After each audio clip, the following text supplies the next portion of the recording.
Welcome. I'm Dr. Charlene Smith with Dr. Betty Harris and Ms. Carol Abrams. You've tuned in to Set It Off Senior Style on TAN TV, the African American network with a local feel with a global reach. Today, we're going to talk about senior dating and financial concerns. A lot of times, when you're seniors, you've accumulated a lot of assets. You have adult children who are concerned about their inheritance, and they may be concerned about your financial situation. We all have heard about scammers, individuals that try to take advantage, not just with seniors, but especially with seniors, because we all have something that we've accumulated over time. So, we're going to talk about some of those financial concerns and senior dating. So, I am going to turn it over first to Miss Dr. Betty Harris, and I'll let her begin us because she is a CPA. Go ahead, Betty. Hello, everyone. The first item I would like to address is senior scams. As we know, there are plenty of people out there that are preying on us and they want our money. So, some tips are check your email, don't give your email out to anyone, check your mail regularly, and your telephone. For your telephone, just be careful and listen to what individuals are saying. I remember my mother telling us that one time somebody called her and wanted her to buy a product, and then they asked for her social security number. She said, "Well, if you're asking me for all of that, you should already have it." So she knew that that was a scam. So we want to try to trust everyone, but when you become a senior, you're going to have to let go of some of that trust. Back to you, Charlene. I've had that experience also where, with my mother, there was a pop up on her computer screen, and it said that she needed a new virus program software. And she went on it, and they started asking her all kinds of questions. And it took us a while to get that situated. They fortunately did not get into her bank or anything, but they kept calling her, they kept emailing her and asking for all this money to get the program set. They wanted her to buy like a year of software for some ungodly amount. So we were able to stop it, but it looks really real. And now with the AI programs that are out there, they can duplicate things like your USAA, Bank of America, Social Security Administration that look like it's coming from that organization when really it's not. So what I do whenever I see something that's suspect, like I got a text one time that said your subscription's about to run out, you need to pay $75, and I'm like, I don't have a subscription to that. And I called the company and they were like, no, you don't even have an account with us. And I'm like, okay. So before you give out information, call the company, call your bank before you do any, and it doesn't take a lot of information. It could be your birthday, your address, your email, all of those things that you talked about, Betty. Carol? Uh, One of the things I want to address about dating with their finances, when you're inviting people to your house, your boyfriend are coming for a weekend or anything else, take all your personal stuff and lock it up. Do not Mm. leave anything with your checking account, bank accounts, bills, anything available for them. Do not allow them to go on your computer until do it unless you have a visitor spot on there for them to go in as a visitor, not as a person using your account. The other thing is when you're looking at the finances of them, check out their finances. Do a background check on that person you're going to be dating. Uh, and then and other thing, if you really get down to it, I have one lady who asked for their tax return. She wanted them to take a look at the tax return, tell them, take your social security number off of it, but I need to see your tax return so I can make sure that you have the finances to be able to date me. And that's being definitely upfront and out and saying, I want to know what your financial standings happen to be. And I think that's very important. I know it is for me because I don't want to have to take care of anybody and I don't want to be a nurse with a purse for a gentleman. So I think that They should come with their own financial money to support you and them. One way you can check on scams regularly is all cities have it, all states have it, and that's your Office of Attorney General. They have on their website current senior scams. So that's a good research to go to. And I was almost scammed as well. I kept getting this email from somebody that wanted me to pay them through PayPal. And luckily, PayPal is very good about catching some of those scams. And when I contacted them, they informed me that there is a lot of phishing activity going around, and that's what it was, a phishing activity. The reason I knew is by the email. The person put gmail.com as their extension, and I knew someone wouldn't be asking me from any from their Gmail account. So I knew that was a scam. Yes, I just had one. It just came in today. Oh my goodness, where is it? It was telling me that a delivery was going to be late because there was an incorrect address. And I looked at the website because in the text it said U.S.P.S. USPS. And I looked at the email that was on there and it had at Hotmail. So I know that wasn't a government email, that wasn't a government notice because USPS is the U.S. Postal Service. Mm-hmm. So I knew that text was one of those phishing things. So you have to be real careful when you're looking at that. When you're dating, especially if you're dating online, you may not really know who that person is because they can do all kinds of things. They can say there's somebody that they're not. Catfishing is what it's called. Mm-hmm. And they will say all these wonderful things. If somebody tells you they love you and you've only talked to them twice online, I would be very leery of that. Because a lot of times these folks that do that, men and women do it, they may be looking for a place to live. And that's the other thing. If they're a long distance and they say, oh, but I can relocate and live with you, and oh, baby, we could really have a good time and even get married. Because a lot of us want that companionship, and sometimes we want it to the point of it being need. And when you act out of need, you act from a place lack of, and we really need to act from a place of desire. If you're not desiring someone to live with you, then don't let that happen because that could be a scam and somebody that doesn't have the same finances you have. So that online dating, be very careful of that. And again, if people are asking you about your financial situation, unless it's like the situation with the lady that said, you know, she got a lot of money, she wants proof you got a lot of money. That's a different situation. But at some point, I believe, especially going from dating to relationship, you do want to know what financial situations are. Credit score, bank accounts, what kind of assets they have. My grandmother used to say, if you got a sofa, they need to have a sofa too. So, yes. Charlene Evelyn said, beware of scammers asking for payment with gift cards for products. Every time I go and buy a gift card, I have to give them information saying that I know that I am purchasing this gift card for myself. And then back to the scam that you were talking about, I had that exact same scam this morning, the USPS. Okay. And in talking with other individuals that have had the same scams, they said that you should always turn them in so that we can stop that train that's going on. Right. It has report junk at the bottom of it, and that's what I did with mine. Yeah. But back to the dating thing, some people, again, men and women, are really smooth operators.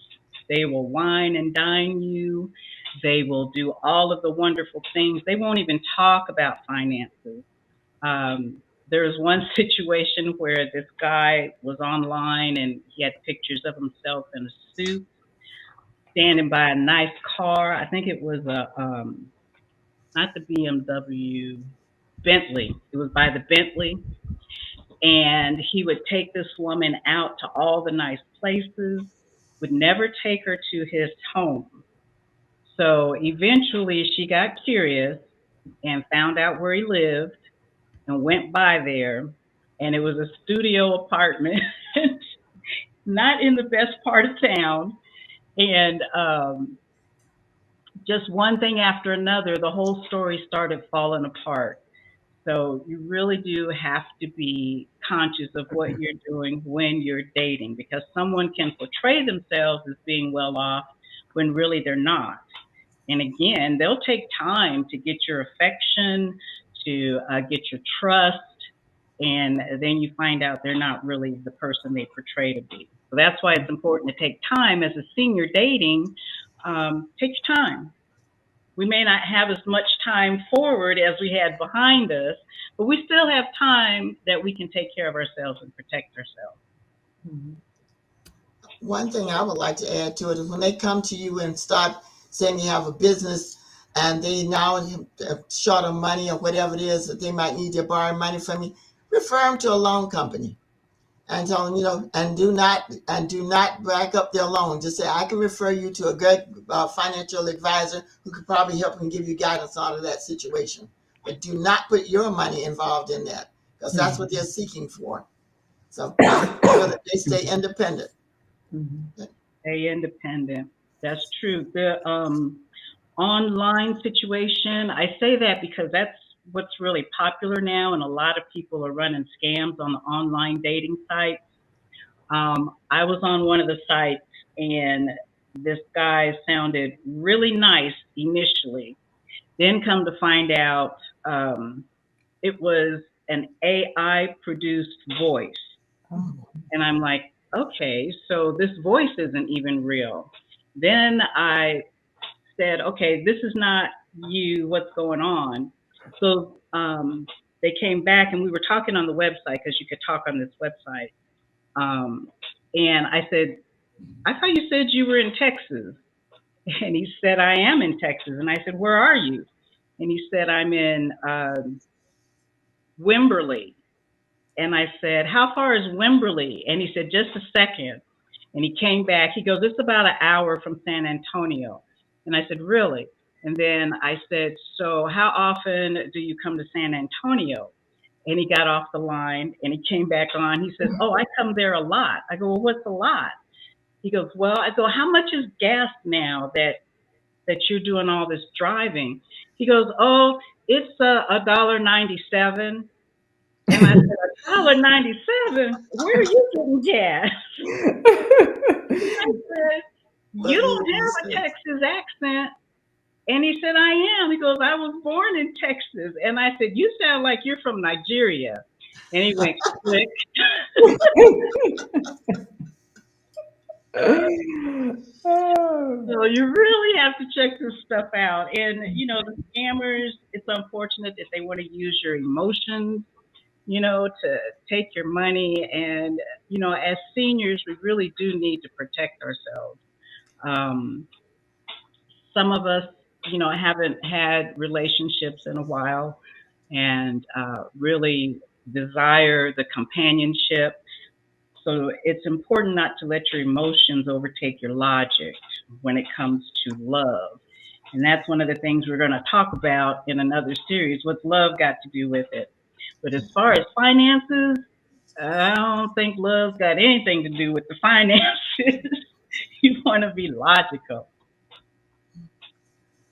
I would like to add that if you're in your while you're in your senior years, that you make sure that you have all your information intact, just in case you were to pass away, or you meet someone and they want to know all your information. You already have those items secured.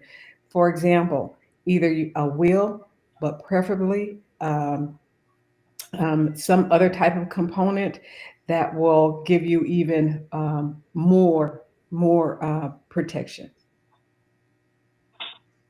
Another thing that comes up, document wise, if you do go from dating to a relationship, and you're thinking that relationship's going to be long term, really need to understand the laws in your state. In Texas, if you live together, there are a lot of things that happen that are just as if you were married. And technically, if you're common law, you're supposed to get a divorce.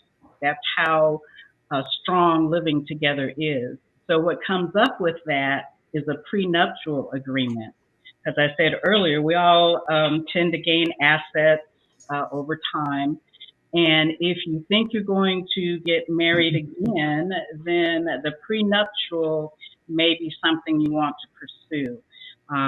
Of course, an attorney can help you do that.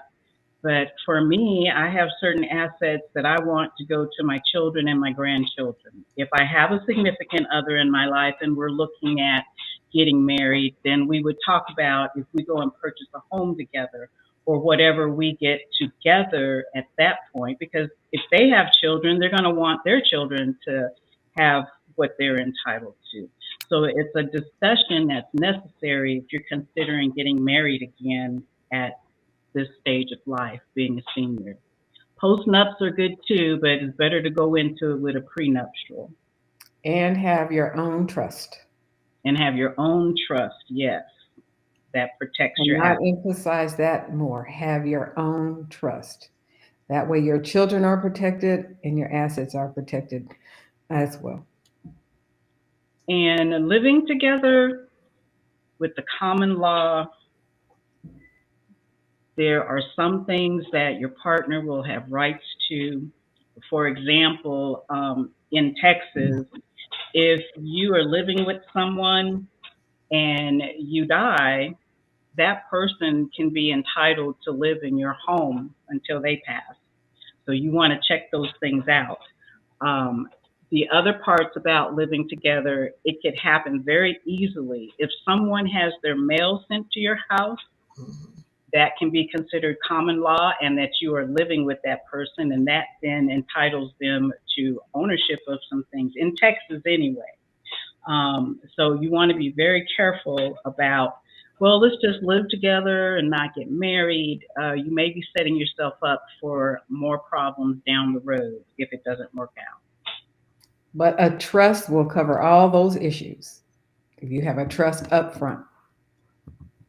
Correct, because then they can't get to it. And then you can live together and have all that fun sex. Yeah, and with the work that goes with it. The work I, that goes with it, living together. mhm. No, I don't want that. But I mean, protecting your finances is another way for me about finances. That's a small part. Is don't combine any of your bills. Don't offer to do those things. You get into trouble with that. Or don't start paying for things for them to make, and so they will ease up from just a dinner to maybe a car payment. Do not get involved with any of their finances and stay away from their children who have financial problems. Okay, you don't want to inherit those.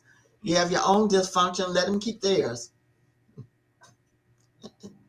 That's a good point.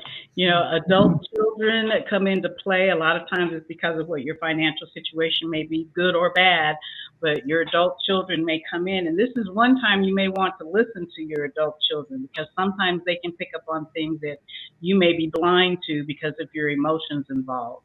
So, yeah, at this point, getting to know the adult children is nice, but again, as Carol said, you want to be very careful about that. You don't want to intermix finances, the children, all of those sorts of things until you get really down the road and there's a lot of trust and you do put things in a trust, as Betty said.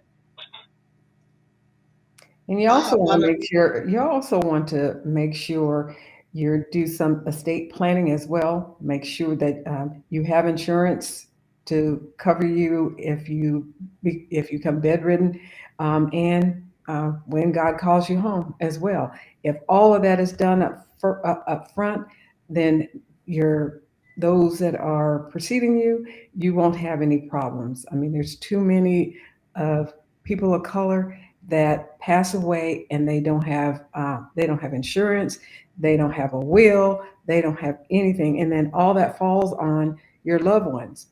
And then you have this person that may be considered part of your property as a result of living in a state like Texas, uh, that person will start to try to get access to all of your assets, and you just don't want that.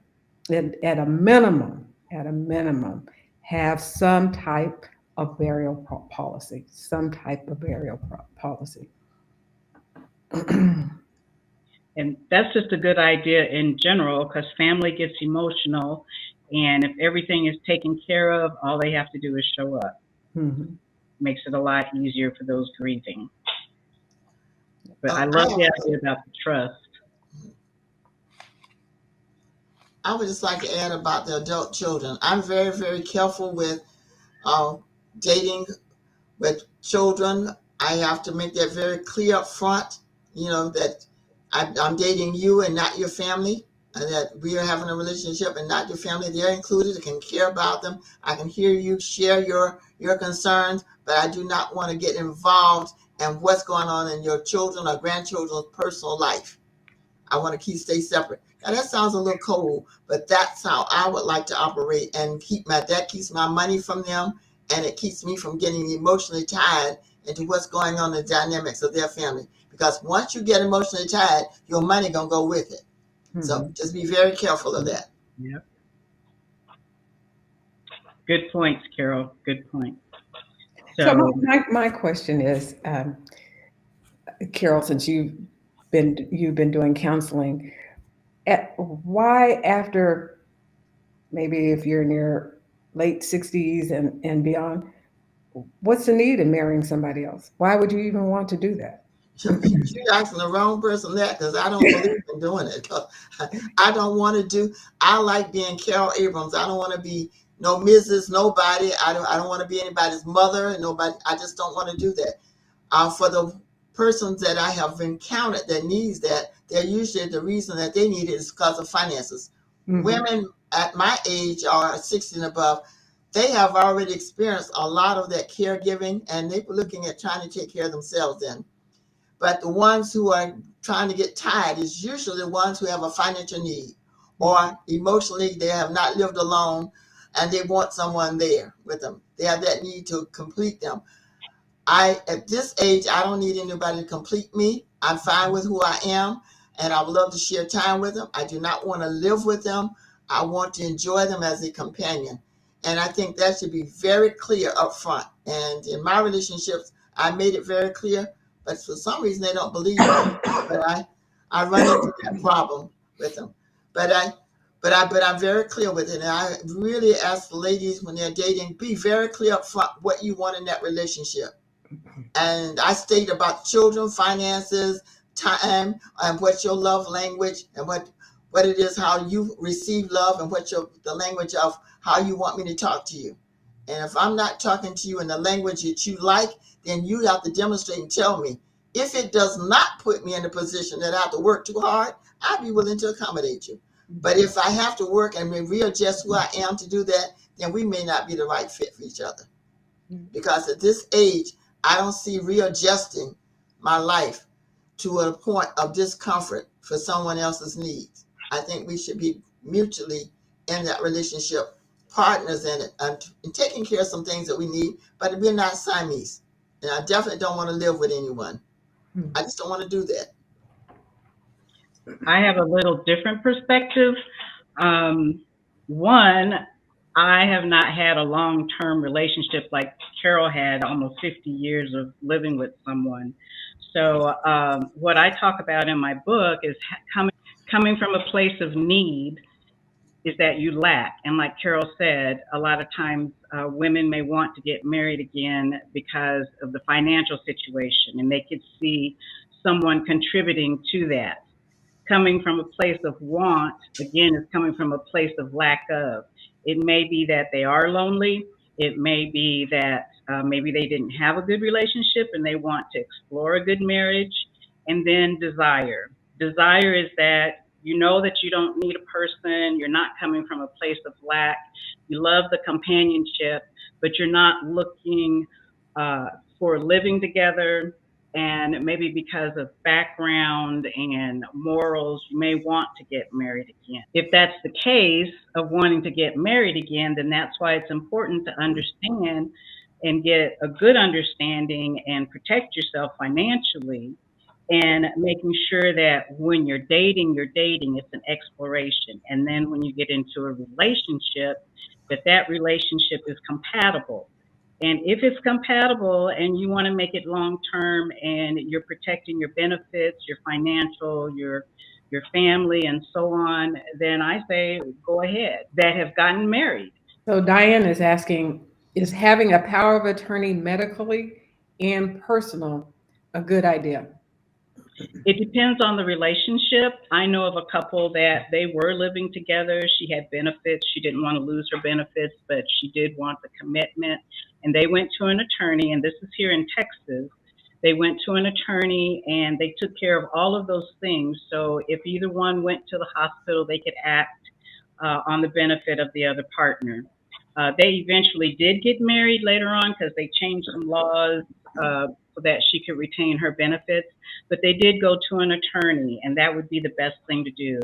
Go to an attorney and ask them what's the best way to do that. Because some long-term relationships are like marriage, but if you don't have the right paperwork, you won't be able to act on their benefit in that kind of situation. Not, The other thing I not want to just say for is marriage, just that for if you yourself. change states, you need to go back to an attorney to update that, because one state the laws are different. So you need to, if you're moving and you have already set this in place with your attorney, then you need to update it when you move to another state, because that certainly will affect what your benefits are. But it's not only important in relationships, it's also just important for yourself. If you're living by yourself and you do not have a significant other, you want to make sure either your children or Mhm. another family member, they have access to to that power of attorney. So you know what, especially a medical power of attorney, Right, they know what you want, what your wishes are. right. Good point. Good point. Okay, well, let's conclude, kind of review. As seniors, you want to make sure that you check people out, make sure who they are, who they say they are. Look for little hints that may tell you it's a scam. We talked about the emails, the text messages. Get your assets into a trust. Get with your attorneys and see what your state laws say about living together, the powers of attorney, and those things, and to be logical when it comes to finances. Love is wonderful, emotions are wonderful, but at the same time, we've worked really hard to be in this stage of our life, and we owe ourselves to protect ourselves. So thank you all. You've tuned in to the Set It Off Senior Style on CHAN TV, the African American Network, where we have a local feel with a global reach.